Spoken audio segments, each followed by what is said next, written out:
Olá, vamos retomar então a nossa conversa sobre as perversões. E eu vou encerrar nessa comunicação.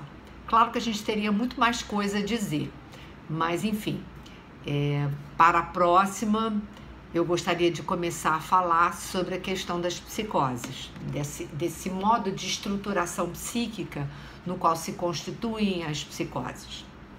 Mas apenas para terminar o assunto sobre as perversões, eu gostaria de retomar um ponto que eu acho muito importante, que é a propósito do modo como Freud pensou as vicissitudes pulsionais, né? E como elas aparecem, né? Essas pulsões, né? Ou melhor, a pulsão de morte comparece na questão específica das perversões. Esse conceito, né, que ele vai, pela primeira vez, abordar, né, pesquisar, quando ele vai falar sobre os 3 ensaios da sexualidade, em 1905, né, onde ele se refere ao objetivo pulsional, a propósito do que ele vai chamar de aberrações, que é um termo ruim, mas enfim, que ele chama de aberrações sexuais, e que ele vai situar, né, nessas aberrações o sadismo, o masoquismo, o exibicionismo, o voyeurismo e o fetichismo. E depois, quando ele se refere, né, à questão do objetivo perverso, a propósito da pedofilia, da gerontofilia, da zoofilia, do que ele vai chamar também de autoerotismo, e ele inclui aí, e esse talvez seja o ponto mais interessante da gente abordar dessa vez, para finalizar, uma questão sobre as homossexualidades. Porque Freud, né, ele vai trabalhar a questão das pulsões a partir não da pulsão de morte somente, mas a partir do que ele vai chamar da parcialidade dessa pulsão de morte, que ele vai chamar, portanto, das pulsões parciais, o modo como o sujeito, portanto,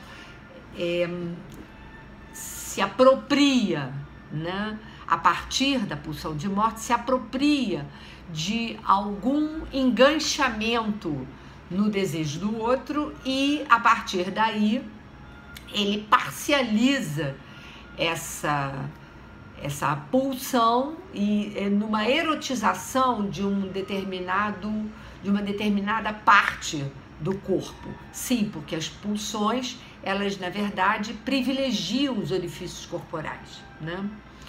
E na direção justamente, né, da estruturação edípica, ele vai tratar a questão os 3 tempos do Édipo, e onde vai ter a identificação, as 3 identificações fundamentais, né, sobretudo a identificação fálica, que é uma identificação pré-edípica, e depois a identificação propriamente dita, as identificações simbólicas, que vão dar lugar às 3 instâncias paternas. Então, na verdade,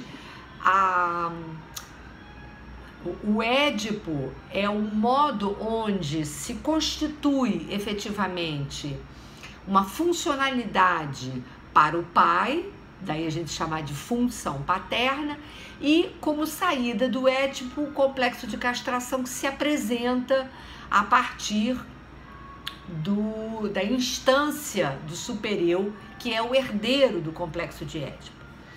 Mas antes de falar melhor, portanto, sobre a questão, que na verdade eu quero colocar mesmo como questão da presença das homossexualidades no campo das perversões, eu gostaria de questionar isso, mas antes eu gostaria de fazer um pequeno apanhado sobre esses 3 tempos, né, de constituição da função paterna. Primeiro, a partir do pai tomado enquanto pai real, quer dizer, é o pai na realidade do seu ser, né?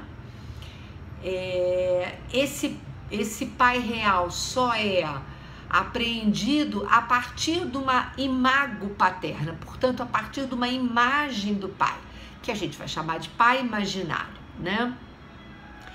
É a partir do pai imaginário que essa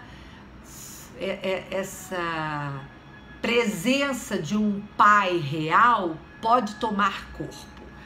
Mas o que define, na verdade, a função paterna enquanto tal é a consistência, né, de uma investidura significante face à atribuição fálica, né? O que eu quero dizer com isso? Quem tem efetivamente o falo para a criança, né?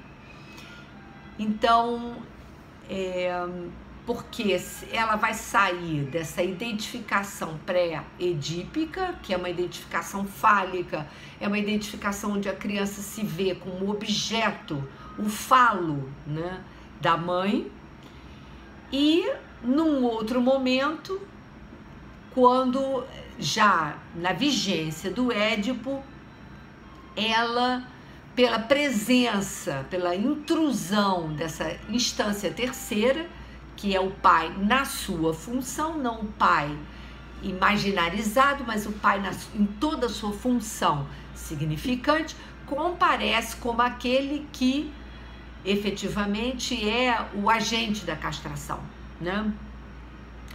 E então, tudo isso para a gente colocar em questão a problemática das homossexualidades que durante muito tempo no discurso analítico ficou restrita ao campo das perversões. Eu gostaria de questionar isso, porque justamente é muito comum na clínica nós vermos vários homossexuais que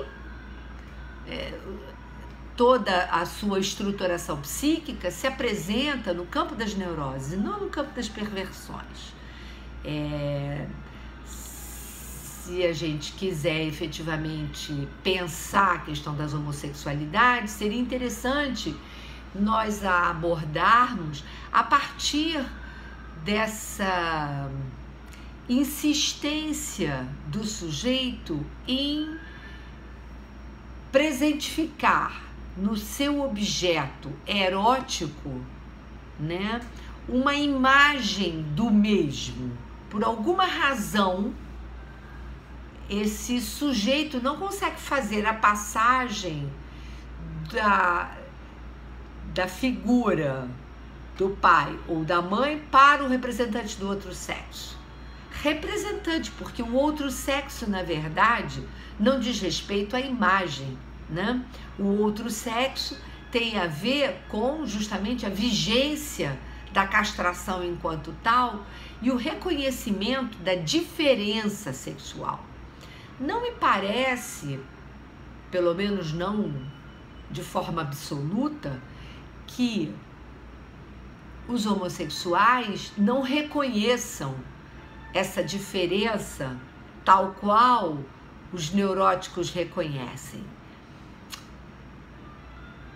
Aquilo que determina a escolha deste ou daquele objeto, no caso das homossexualidades, diz respeito a uma fixação num determinado tempo da estruturação psíquica.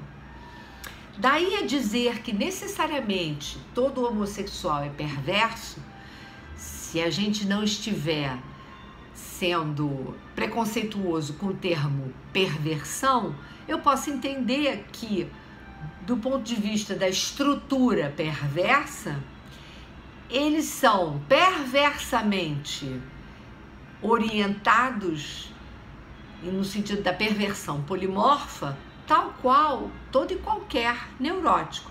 O que nos permite pensar que um homossexual pode ser um histérico ou mesmo um obsessivo, não necessariamente um perverso do ponto de vista das aberrações que a gente encontra eventualmente nas perversões. Apenas o objeto erótico está fixado numa imagem do mesmo, é uma imagem do próprio sujeito, né? E, portanto, ele não abre mão dessa posição narcísica, né? E, portanto, de certo modo, ele faz uma escolha de objeto que é para ele um espelho de si próprio, né?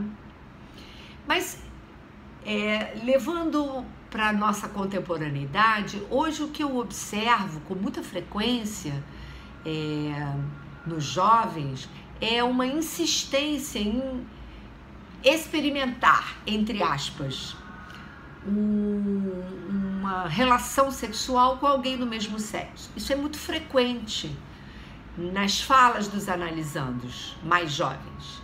E eu me pergunto se justamente quando eles têm essa liberdade, que eu também vou colocar entre aspas, de experimentar, né, uma relação com alguém do mesmo sexo, se essa liberdade não nos fala de um certo questionamento dessa categorização